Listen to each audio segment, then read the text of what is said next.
25 मई और 26 मई का दिन तुला राशि के लोगों के लिए कैसा होने वाला है। तो सबसे पहले हम इन 2 दिनों के तिथि, नक्षत्र और योग के बारे में बात करेंगे। देखिए, 25 मई का जो दिन है ये सोमवार का दिन है, सप्ताह का पहला दिन। शुक्ल पक्ष की 10वीं तिथि रहेगी। चंद्रमा सिंह राशि से निकलकर सुबह को ही कन्या राशि में प्रवेश कर जाएंगे, उत्तरा फाल्गुनी नक्षत्र में। इससे जो योग बनेंगे वो वज्र नाम का योग बनेगा, सिद्धि नाम का योग बनेगा और रवि नाम का योग भी बनेगा। इसके अलावा जो सूर्य है, तो सूर्य के नक्षत्र का भी परिवर्तन है। सूर्य कृतिका नक्षत्र में थे, अब ये रोहिणी नक्षत्र में आ जाएंगे। वहीं 26 मई की बात करें तो ये दिन मंगलवार का है। शुक्ल पक्ष की एकादशी तिथि सुबह से शुरू होगी और चंद्रमा कन्या राशि हस्त नक्षत्र में सिद्धि नाम का योग बना रहे हैं और रवि नाम का योग भी बना रहे हैं। अब ये हो गई इन 2 दिनों की ग्रहों की स्थिति। अब इनके प्रभाव के बारे में जान लेते हैं कि किस तरह का प्रभाव आपको इन 2 दिनों में देखने को मिलेगा। ये राशिफल चंद्र राशि पर आधारित है। चंद्रमा दोनों दिन आपके 12वें घर में विराजमान है, यानी कन्या राशि में बैठे हैं। तो इनका प्रभाव कैसा होगा? सबसे पहले हेल्थ की बात कर लेते हैं। देखिए, चंद्रमा 12वें घर में तो है, 12वें घर में अच्छा रिजल्ट नहीं देते हैं, लेकिन आपके करियर भाव के स्वामी हैं जो कि 12वें घर में गए हैं। तो मैं कहूंगी कि ये एक बहुत अच्छा संकेत है आपके लिए कि एक तो हेल्थ आपकी अच्छी रहेगी। अपनी हेल्थ को इम्प्रूव करने के लिए आप पूरे एफर्ट भी करने वाले हैं।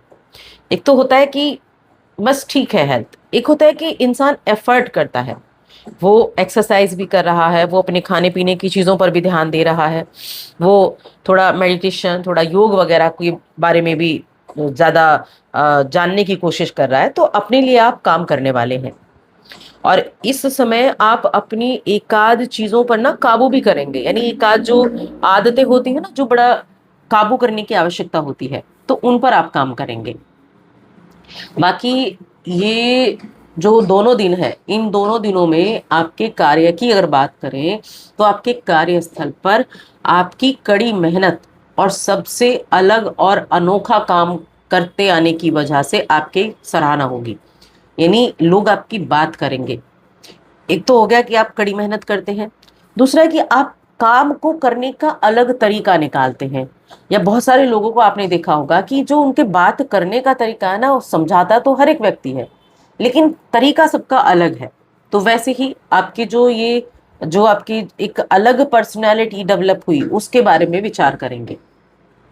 इस समय प्रभावशाली लोगों से मुलाकात होगी, कुछ अच्छी उपलब्धि भी मिलेगी जो व्यक्तिगत तौर पर संतुष्टि का एहसास दिलाने वाली है और काम पर वरिष्ठ सदस्यों द्वारा इसकी सराहना की जाएगी।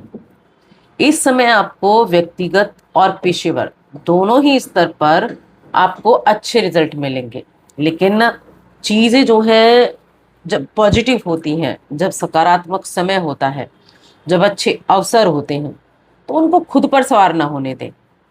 आप अपने ख्वाब, अपने लक्ष्य, इनको हमेशा याद रखें और ये भी याद रखें कि आपने कितनी मेहनत की है, आपने कितने पापड़ बेले हैं, उन चीज़ों को भी हमेशा याद रखें। कुछ आपको नई शुभकामनाएं मिल सकती हैं जिनका आप आनंद लेते हुए दिखाई देंगे। और जब करियर भाव का स्वामी 12th हाउस में जाता है तो कहीं ना कहीं मल्टीनेशनल कंपनी में काम कर रहे लोगों के लिए लिक्विडिटी यानी पैसे बढ़ने का योग बनता है। बाहर जो काम कर रहे हैं, विदेश से जुड़ा जो भी काम कर रहे हैं, उनके लिए अच्छा योग बनता है। मेडिकल फील्ड से जुड़े अच्छे लोग योग बनते हैं और कार्यस्थल पर उन लोगों को आप जो है वो पहचानने की भी कोशिश कर पाते हैं जो आपके बारे में गलत अफवाह फैलाने के काम करते हैं। यहाँ से चंद्रमा की दृष्टि सामने छठे घर पर है और छठे घर पर है तो जो लोग आपके काम को बिगाड़ने पर उतारू है ना, उन चीज़ों, उन लोगों को आप पहचान पाएंगे। हो सकता है कि आप उनके लिए बुरा ना करना चाहें, लेकिन आप सतर्क हो जाएंगे कि कौन व्यक्ति कैसा है और कौन व्यक्ति किस तरह के कार्य कर सकता है आपके लिए। ये आपके मन में जरूर चलता रहेगा। वहीं मैं फाइनेंशियली अगर बात करूं तो अगर आपके मन में है कि आप किसी तरह का निवेश करना चाहते हैं तो वो समय ठीक है निवेश करने के लिए। दोनों ही दिन अच्छे हैं। संपत्ति में इन्वेस्टमेंट बहुत अच्छा रहेगा और कहीं ना कहीं विकल्प भी आपके सामने होंगे जो आपको, हो सकता है आप बहुत ज़्यादा चीज़ों पर आकलन कर रहा हो, किया हुआ हो आपने, तो आपकी जो स्थितियां हैं वो अच्छी रहेंगी। और कुछ नई नई जानकारियां भी आपको मिलेंगी जिनसे आपको आर्थिक लाभ हो पाएगा। और देखिए, जिन लोगों को गृह प्रवेश करना है ना, उनके लिए भी काफ़ी अच्छा समय बना हुआ है। इस दौरान आपको अच्छे मौके भी मिलेंगे। और घर पर जो है, जब आप घर पर समय बिताते हैं तो कहीं ना कहीं आपके मन में थोड़ा गुस्सा आता हुआ दिखाई देगा, जो आपको गुस्सैल बनाने का काम करेगा। लेकिन जब आप बाहर समय बिताते हैं तो वही चीजें आपकी शांत हो जाएंगी।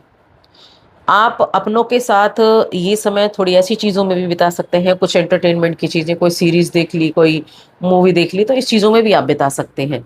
लेकिन ये भी आपको ध्यान रखना है कि अपने सारे वक्त को जाया ना करें। जिन लोगों को इंपॉर्टेंट काम है वो ऐसी चीजों में समय की बर्बादी ना करें, अपने समय का ध्यान रखें। वैवाहिक जीवन, प्रेम जीवन, पारिवारिक जीवन, पारिवारिक जीवन काफी अच्छा है। परिवार का पूरा सपोर्ट दिखाई दे रहा है, यानी कि परिवार हर एक तरीके से आपके सपोर्ट में रहेगा। और प्रेम जीवन के मामले में तो ये दोनों ही दिन बहुत अच्छे बने हुए हैं, बहुत ही उत्तम है। आपके ऊपर आपके माता पिता का जो दबाव चल रहा था ना शादी को लेकर, और आप जो एकदम घबराहट में थे, वो लोग जो नहीं करना चाहते थे, तो वो क्या करेंगे, वो इस दबाव से बच पाएंगे, अपने अंदर की आवाज को सुनेंगे और कहीं ना कहीं मोहलत भी मांगेंगे। और अंततः ये होगा कि माता पिता को आप जब अपनी भावनाओं से अवगत कराएंगे तो आप उनको मनाने में भी सफल हो पाएंगे। वरना बाद में चीजों को लेकर पछताना हो, उससे अच्छा है कि आप अभी चीजों पर काम करना शुरू करें।